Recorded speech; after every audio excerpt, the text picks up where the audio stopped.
আমাদের যে মুরব্বীরা এখনো জীবিত আছেন তাদেরকে নেক হায়াত দান করেন। আমাদের মধ্যে যারা অসুস্থ সবাইকে শিফায়ে কামিলা আজল নসিব করেন। যারা ঋণগ্রস্ত সবাইকে ঋণ পরিশোধের তৌফিক দান করেন। প্রত্যেকের হালাল রুজি রোজগারে বরকত দান করেন। হারাম থেকে বিরত থাকার তৌফিক দান করেন। আয় আল্লাহ আমাদের দিলগুলোকে আপনার মহব্বত এবং নবীজির মহব্বত দিয়ে পরিপূর্ণ করে দেন।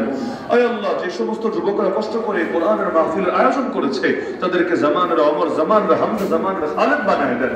আয় আল্লাহ যারা দান সদকা করেছে তাদের প্রতিটা পয়সাকে কবুল করে আখিরাতের নাজাতের জরিয়া বানিয়ে দেন। যে যে নিয়তে দান করেছে প্রত্যেকের দিলেন যে মাকসাদকে আপনি পূরণ করে নেন।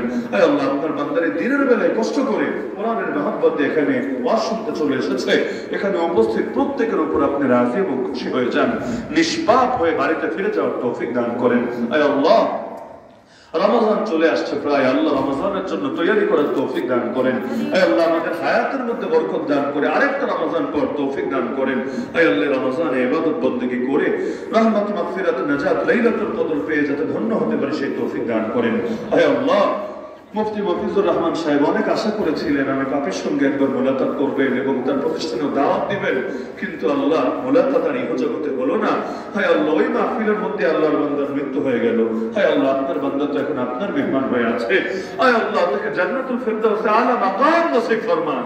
আয় আল্লাহ আল্লাহর বান্দা সারা জীবন দ্বীনের যত খেদমত করার স্বপ্ন দেখেছে, আয় আল্লাহ যদি অনেকগুলো বাস্তবায়ন করে যেতে পারে নাই, কিন্তু আল্লাহ এগুলো বাস্তবায়ন করলে যত নেকি হতে এর চাইতে বেশি নেকি আপনি তার কবরের মধ্যে পৌঁছে দেন। আয় আল্লাহ দুনিয়াতে যদিও মুলাকাত হয় নাই আরশে আযীমের ছায়ায় আয় আল্লাহ মুলাকাত হওয়ার তৌফিক দান করেন। আয় আল্লাহ আমরা কেউ যাতে মাহরুম না হই, বঞ্চিত না হই, সে তৌফিক দান করেন। আয় আল্লাহ তিনি চলে গেল, তার প্রতিষ্ঠান আছে, এই প্রতিষ্ঠানকে উত্তরোত্তর উন্নতি দান করেন। আয় আল্লাহ এই প্রতিষ্ঠানটাকে পুরো দেশের জন্য একটা মডেল প্রতিষ্ঠানে পরিণত হওয়ার তৌফিক দান করেন। এর যাবতীয় জরুরত গায়বে খাজানা থেকে পূরণ করেন। সুবহান রাব্বিকা রাব্বিল ইজ্জাতি আম্মা ইয়াসিফুন ওয়া সালামুন আলাল মুরসালিন ওয়ালহামদুলিল্লাহি রাব্বিল আলামিন বিরহমাতিকা ইয়া আরহাম।